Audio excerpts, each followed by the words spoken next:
حکمت و درود پڑھ لیجیے اللہم صلی علی سیدنا محمد وعلی آل سیدنا محمد بارک وسلم۔ سبحانک لا علم لنا الا ما علمتنا انک انت العلیم الحکیم۔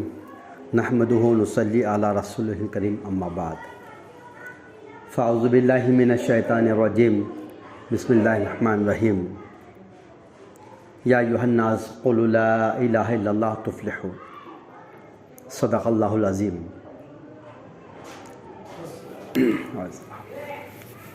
محترم بزرگ و دوستو، اللہ رب العزت نے ہم سب کو ایمان والا بنایا۔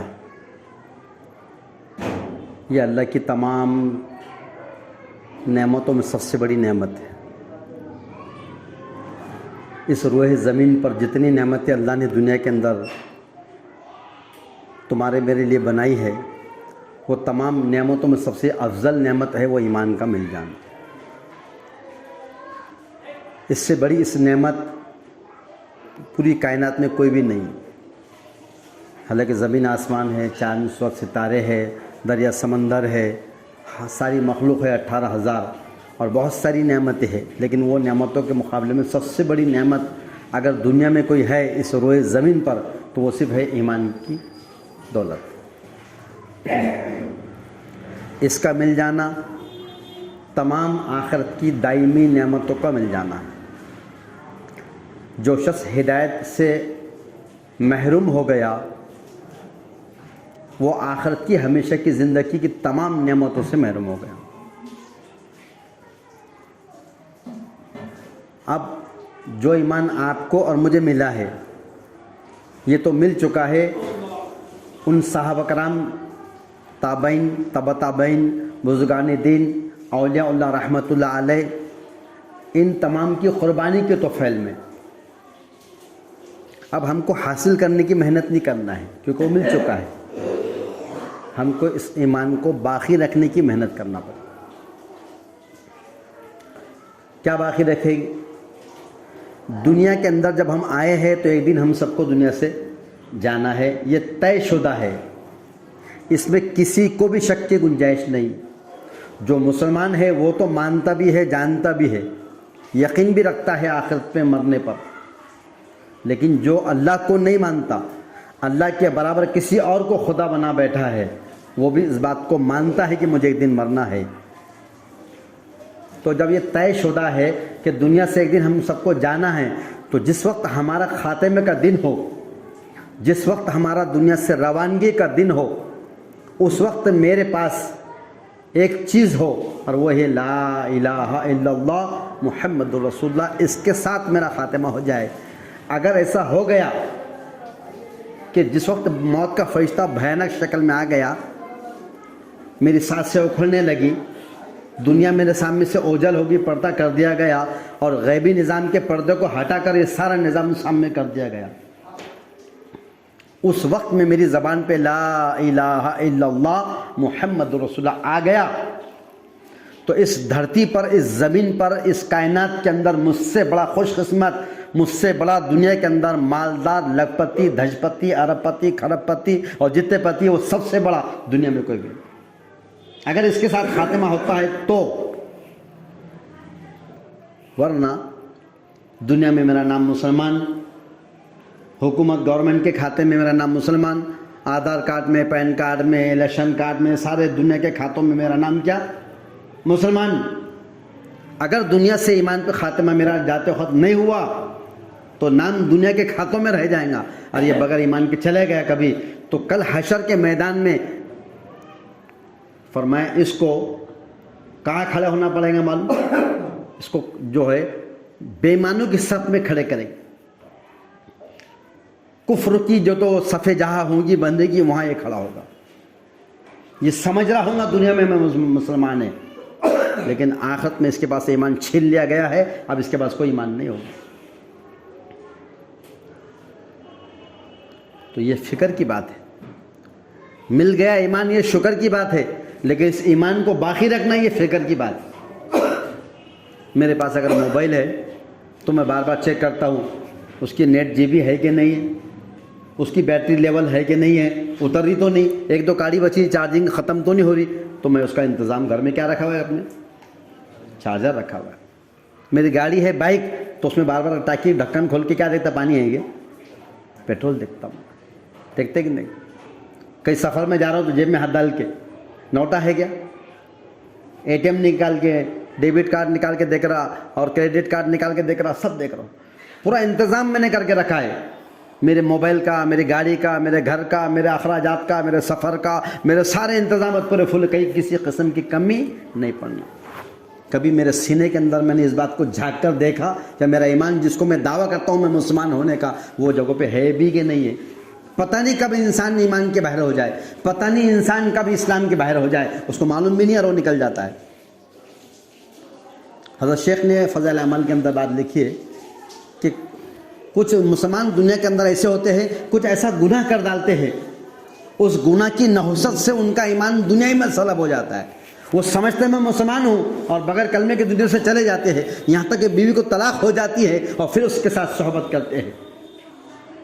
کسی کا مال اپنے پاس پڑا ہوا ہے, معلوم یہ میرے پاس امانت ہے, میرا نہیں ہے, دل کو تسلی دیتے رہتے ہیں, سمجھاتے رہتے ہیں یہ میرا نہیں ہے, میں دے دوں گا, دے دوں گا, دے دوں گا, دے دوں گا, اور لوگوں کا قرض ادا ہوتا نہیں, اس سے پہلے یہ ہے تو اس کی موت آ جاتی ہے, اور جب دنیا سے جاتے ہیں تو ایمان ساتھ میں نہیں ہوتا. اللہ ہم سب کی حفاظت فرمائے. تو اسلام کے باہر نکل جاتا آدمی, ایمان کے باہر نکل جاتا, اس کو معلوم بھی نہیں پڑتا, زبان سے کفر یا جملے زبان سے نکال دیتا ہے, وہ سمجھتا میں مسلمان ہوں, لیکن زبان سے ایک ایسا جملہ نکل جاتا ہے اسلام کے خلاف, حدیث کے خلاف, قرآن کے خلاف, ایمان کے خلاف, شریعت کے خلاف, عقیدے کے خلاف. وہ کب کا ایمان کے باہر نکل گیا اس کو معلوم بھی نہیں پڑتا, اور جب موت کا فرشتہ آتا ہے وہ سمجھتا ہے کہ اب ایمان کے اوپر میرا خاتمہ ہونے والا ہے, اب مجھے جو کلمہ جو پڑھانے والے کلمہ پڑھاتے ہیں, کلمہ تلقین کرتے ہیں, اب یہ کلمہ پڑھائیں گے اور میں خود ہو کے پڑھ لوں گا, ایسا سمجھتا ہے. لیکن ایسی نوبت نہیں آتی, اس سے پہلے بدن سے روح نکل جاتی ہے. اللہ ہم سب کی حفاظت فرمائے. بہت ڈرنے کی ضرورت ہے, بہت فکر کرنے کی ضرورت ہے. جیب میں سے اگر پیسے 1,00,000 2,00,000 روپے لے کے نکلے, سفر میں کس نے اگر اڑا دیا, جیب کٹ گئی, پیسے لوٹ ڈالے, تو وہ ایک ٹینشن ضرور رہتا, ایک غم ضرور رہتا, لیکن وہ آدمی برداشت کر سکتا وہ نقصان کو. کوئی حادثہ ہو گیا, گاڑی میں جا رہے تھے, حادثہ ہو گیا, جا رہے سفر پہ تھے, حادثہ ہو گیا, اور گھر میں لاش آ گئی, یہ بھی ہو سکتا, اس کو بھی آدمی برداشت کر سکتا. بہت سارے نقصانات ہیں, لیکن ایمان سینے سے نکل گیا اور بغیر کلمے کے دنیا سے چلے گئے. اس دھرتی پہ سب سے بڑا عظیم نقصان اگر کوئی ہے وہ دنیا سے ایمان والے کا بغیر ایمان کے ساتھ جانا. تو زبان کی بھی حفاظت کرو, زبان کی بھی حفاظت ضروری ہے. کوئی زبان سے ایسا جملہ نہ نکل جائے جس سے ایمان سے میں محروم ہو جاؤں. بعض لوگ زبان سے جو ایسے جملے بول ڈالتے ہیں ان کا اندازہ بھی نہیں رہتا. لوگ کیا بولتے, ننگے سے خدا ڈرے, بولتے کہ نہیں بولتے شکل میں, کیا بولتے ہو, ننگے سے اللہ ڈرے گا, ننگوں سے ڈریں گا اللہ تعالیٰ. جس اللہ نے تم کو مجھے پیدا کیا اللہ ان سے ڈرے گا. یہ جملے کفر کے جملے ہیں, یہ اللہ کے شان کے خلاف جملے ہیں. اللہ اس کو پسند نہیں کرتے, اسلام کے باہر نکل جاتا. دو آدمی میں بحث ہوتی رہتی ہے, وہ بولتا تو نے ایسا کرا, یہ بولتا میں نے نہیں کرا. ارے تو نے کرا, ارے میں کونتے خدا کی قسم کھا کے بولوں تے کو میں, ایسا بولتے کہ نہیں بولتے. اس کا مطلب ہے کہ ہم ایک خدا کے علاوہ بھی خدا کو مانتے کیا, نہیں مانتے. اگر ہم ایک کو مانتے ہیں تو مسلمان ہیں, اور ایک سے زائد تو خدا کو مانتے تو ہم پھر ایمان والے کہاں رہے. لیکن مانتے تو ایک خدا کو, عبادت کتنے کو کرتے, ایک ہی خدا کی کرتے. لیکن زبان سے کیا بولا, ارے یار کو سمجھا رہا نا کون سی خدا کی قسم کھاؤ. اس کا مطلب اور بھی خدا ہے تیرے جن کو تو عبادت کرتا ہے جن کی. یہ جملے ہیں جو ایمان والوں کا ایمان چھین لیتے ہیں. معلوم بھی نہیں پڑتا کب ایمان سے نکل گیا سینے میں سے اور بغیر ایمان کے چلے. بعض وقت تنہائی کے حرام کاموں کے گناہ ایسے ہوتے ہیں, ان گناہوں کی نحوست سے اس کے سینے میں سے ایمان نکل جاتا, اس کو معلوم بھی نہیں پڑتا ایمان چلا گیا کہ ہے کر. یہ سمجھتا میں مسلمان ہوں, یہ نمازیں پڑھتے رہتا ہے, یہ اعمال کرتے رہتا ہے, اور اس کی بنیادی چیز جو ہوتی ہے ایمان, اس کا عقیدہ, وہ ختم ہو جاتا. اللہ ہم سب کی حفاظت کرے. سوچتے رہو, زبان سے کچھ ایسے جملے نکل جاتے ہیں، شرکیہ جملے، کفریہ جملے، بعض ایسے کچھ آدمی گانے گاتا ہے جو گانے بالکل شریعت سے ٹکرانے والے ہوتے ہیں، قرآن سے ہٹ کر ہوتے ہیں، اسلام سے ہٹ کے ہوتے ہیں، ایمان کے خلاف ہوتے ہیں. وہ آدمی طرز سے ایسے گانے گاتا ہے، اس کو معلوم بھی نہیں پڑتا، اور گانے کے ساتھ ہی اس کا ایمان سینے سے نکل جاتا ہے.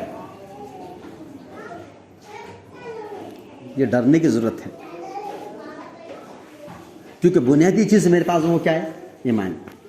ورنہ ہم نماز پڑھتے، روزہ رکھتے، زکوٰۃ دیتے، حج کرتے، یہ عمل تو ہم کرتے ہیں. غیر مذہب کے لوگ ایمان والے نہیں ہوتے ہیں، وہ ایمان کو نہیں مانتے ہیں، وہ جو تو ایمان نہیں رکھتے ہیں، لیکن بہت سارے جو تو پن کے کام، بہت سارے نیکی کے کام وہ بھی کرتے. دیکھو جاننا روڈ پہ جا کے غریبوں کو کھانا بھی وہ کھلاتے. کوئی غریب اگر سردی میں ٹھٹک رہا ہے تو جا کے اپنے پیسوں سے خرید کر چادریں اس کے آنکھ پہ ڈالنے، یہ بھی تو نیکی ہے نا.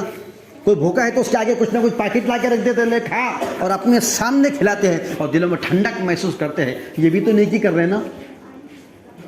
ہم بھی نیکی کرتے، وہ بھی نیکی کر رہے ہیں، لیکن ایمان ان کے پاس نہیں ہوتا. وہ سودے میں جھوٹ نہیں بولتے، وہ جو تو دھوکہ دھڑی نہیں کرتے، وہ معاملات میں اس کے خلاف نہیں کرتے، وہ کس سے معاہدہ کرے تو اس کے خلاف نہیں کرتے. کوئی امانت دیے تو وہ بھی اس کے اندر جو تو بڑا بولتے ہیں یہ آپ کی امانت ہے، لو چٹھی رکھی ہوئی ہے فلانا دے دے. ان کے اندر بھی چیز ہے، ہمارے اندر بھی ہے، لیکن کیا ہوتا ہے؟ ہمارے پاس ایمان ہے، وہ اعمال ہمارے جو تو ایمان کو مضبوط کرتے ہیں اور قبولیت کے درجے پر پہنچ کر آخرت میں مغفرت کراتے ہیں. لیکن ان کے پاس سب ہوتا ہے، نیکی ان کے پاس ہوتی ہے، کھلانا پلانا غریبوں کو یہ بھی ہوتا ہے، ایک دوسرے کے دکھ درد میں ایک ساتھ میں رہتے ہیں، ساری رشتہ داریاں نبھاتے ہیں، بہن کا حق برابر بہن کو دیتے ہیں، ماں کا حق ہے تو اس کو برابر ملتا ہے غیروں میں. لیکن کیا نہیں رہتا ان کے پاس میں؟ ایمان نہیں رہتا. ہمارے پاس ایمان ہے اللہ کے پاس، اس ایمان کی حفاظت ضروری ہے. بعض وقت کچھ گناہ ایسے ہوتے ہیں جن گناہوں کی نحوست کی وجہ سے زبان سے جو تو وہ الفاظ نکل جاتے ہیں اور ایمان سلامت جو تو ایمان خدا حافظ ہو جاتا ہے، معلوم بھی نہیں پڑتا، اور کلمے سے جو تو محروم ہو جاتا ہے، ایمان سے محروم ہو جاتا ہے. ایک صحابی رضی اللہ تعالیٰ عنہ اللہ کے رسول کے زمانے کے اندر ہے، آخری نزاع کی حالت میں ہے، کلمہ پیش کر رہے ہیں، صحابی رسول ہے، اللہ کے رسول کے زمانے کے صحابی ہے. صحابہ کا ایمان کو دنیا کا کوئی بھی انسان نہیں پہنچ سکتا، ایسا ایمان. کیونکہ اللہ کے رسول نے فرمایا کہ اہتدیتم، میرے صحابہ ستاروں کے مانند، ایک کی بھی اتباع کر لیں گے تو فلاح کو پہنچ جائیں گے. وہ صحابی رسول ہے، قیامت تک سارے انسان مل کے ایک ادنا صحابی کے ایمان کے درجے تک وہاں تک وہ نہیں پہنچ سکتے. وہ صحابی کا آخری نزاع کا وقت آ گیا، گھر کے لوگ کلمہ تلقین کر رہے ہیں اور ان کی زبان پہ کلمہ نہیں آ رہا. اب بتاؤ، نبی کے دور میں، نبی کی موجودگی میں، نبی سامنے ہے اور کلمہ نہیں آ رہا. بہت کوشش کی، لیکن کہنے لگے کیا بات ہے؟ کہنے لگے دل پر قفل سا لگ چکا ہے، میں چاہتا ہوں زبان پہ کلمہ پڑھے لیکن دل کے اوپر قفل لگا ہوا، کلمہ زبان پہ نہیں آ رہا. اللہ کے رسول بھی وہاں پر حاضر ہو گئے، اللہ کے رسول نے بھی کلمے کی جو تو تلقین کرے لیکن کلمہ نہیں آ رہا. تحقیق کرو جاؤ، معلوم پڑا ماں ناراض ہے. صحابی رسول ہے لیکن ماں علقمہ رضی اللہ عنہ، ماں ناراض ہے. ماں کی ناراضگی دنیا سے بغیر ایمان کے بھی جاری. تو ہم کس چیز کی، کہاں ہے ہمارا ایمان؟ تو ہمارا باتوں باتوں میں جھوٹ بول دیتے، باتوں باتوں میں دھوکہ ہو جاتا، باتوں باتوں میں کیا نہیں ہوتا ہم سے. اللہ حفاظ فرمائے. تو ایمان اللہ نے دے دیا، یہ بہت بڑی دولت ہے. اب اس کی فکر اس بات کی ہو یہ ایمان میرا بچے کیسا، ایمان پہ میرا خاتمہ ہو جائے، اور ایمان تقویت والا کیسے بنے، ایمان کے اندر اتنا پاور ہو جائے، میری ذات سے اندر کا ایک ایسا پاور ہو کہ جو گناہ سے مجھے روک دے. کوئی حرام کام میرے سامنے ہے، کوئی عیش عشرت کا سامنے ہے، کوئی مال دولت کس کا پڑا ہوا ہے، چوری کے پورے اسباب ہمارے سامنے ہیں، ہم آسانی سے چوری کر سکتے، کسی کے ساتھ کوئی غلط کام ہم کر سکتے، کسی کو دھوکہ آسانی سے دے سکتے ہیں. لیکن دل کے اندر جو ایمان ہے وہ اندر سے جو تو کیا کر رہا، وہ تقاضا کرا کہ نہیں، جھوٹ بولنے کی اسلام میں اجازت نہیں ہے. وہ ایمان اندر سے بریک مار کے روک رہا اس کو. گاڑی کتنی بھی آدمی بھگاؤ، بریک اس کو معلوم کہ بریک ہے تو بھگاتا ہو، اور بریک نہیں لگا تو بولتا بھائی یہ گاڑی میرے بس کی بات نہیں، تو سنبھال لے. تو گاڑی کو کون روکتا؟ بریک روکتا. ہمارے ایمان کے اندر اتنا پاور ہو، اتنی مضبوطی ہو، اتنی طاقت ہو اس کے اندر کہ کوئی حرام کا کام، آنکھوں کا حرام کام میرے سامنے آ جائے، یا زبان کا آ جائے، یا کانوں کا آ جائے، یا کسی اور کا گناہ کا سامنے کرا جائے، اس کے اسباب ہو، وہ گناہ پر مجھے پوری قدرت ہے کہ میں وہ گناہ کر سکتا ہوں، لیکن اندر کی طاقت مجھے روکے گی. میرا اللہ کا ڈر مجھے روکا ہوا ہے کہ گناہ ہے، اس سے روکنا چاہیے. اللہ کے رسول نے فرمایا